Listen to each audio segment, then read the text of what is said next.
Bonjour, c'est Isabelle Andro. Alors, pourquoi choisit-on des situations qui finissent par nous décevoir? Si vous êtes en train de regarder cette vidéo, c'est que probablement vous êtes dans la situation ou que c'est quelque chose qui se répète chez vous. Alors, en fait, c'est pas tant la situation qui est concernée, mais beaucoup plus un fonctionnement et une perception.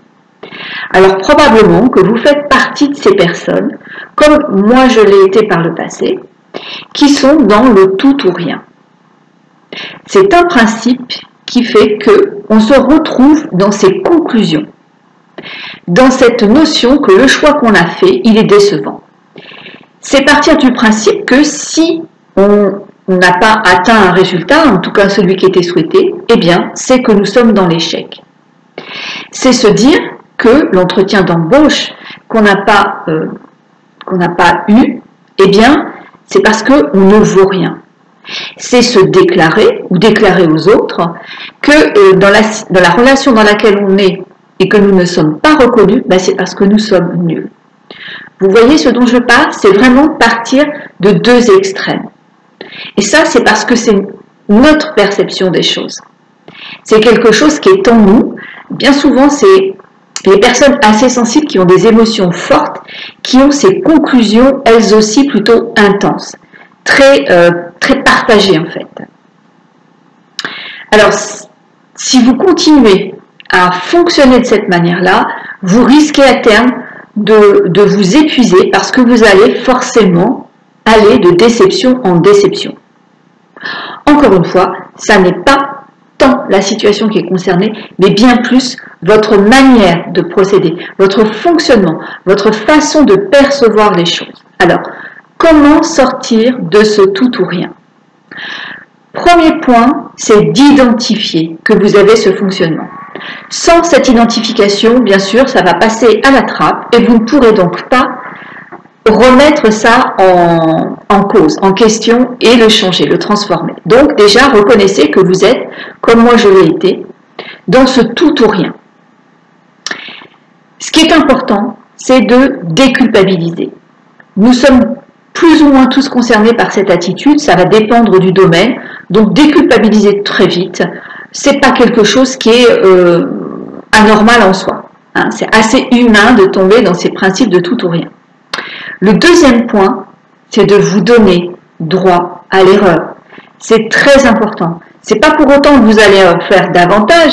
Au contraire, vous allez en faire de moins en moins parce que vous allez partir sans cette pression. Donc, vous allez faire des choix beaucoup plus posés et qui finiront par ne pas vous décevoir puisque vous atteindrez les résultats et qu'en plus, vous allez vous accorder de faire des erreurs.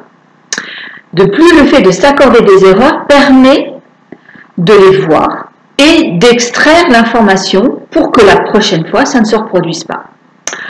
Le troisième point, c'est de voir toutes vos qualités, même lorsque vous venez de faire une erreur, même si vous n'avez pas été embauché. Ne partez pas du principe que vous ne valez rien.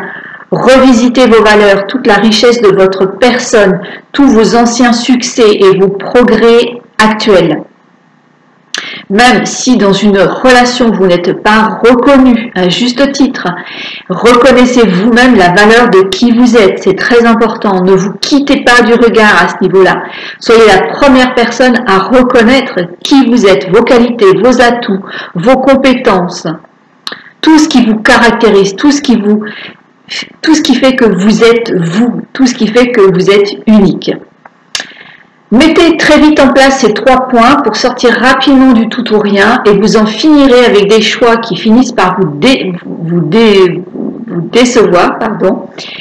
Et vous aurez enfin toute liberté de faire des expériences, de trouver même que c'est plus amusant de fonctionner comme ça et d'aller vers des projets qui vont se réaliser de manière beaucoup plus fluide et avec beaucoup plus de facilité. Si vous avez besoin de retrouver confiance, parce que le fait d'être déçu peut nous amener à perdre confiance, je vous mets un lien en dessous pour pouvoir télécharger mon e-book qui va vous donner tout de suite 3 étapes pour retrouver rapidement et tout de suite confiance en vous. C'est juste en dessous. Je vous mets également Le lien pour vous inscrire à ma newsletter, c'est inscrivez-vous également à ma chaîne YouTube. Comme ça, vous serez en mesure de recevoir tout de suite mes dernières vidéos. Merci de votre belle écoute, c'était Isabelle Audreau.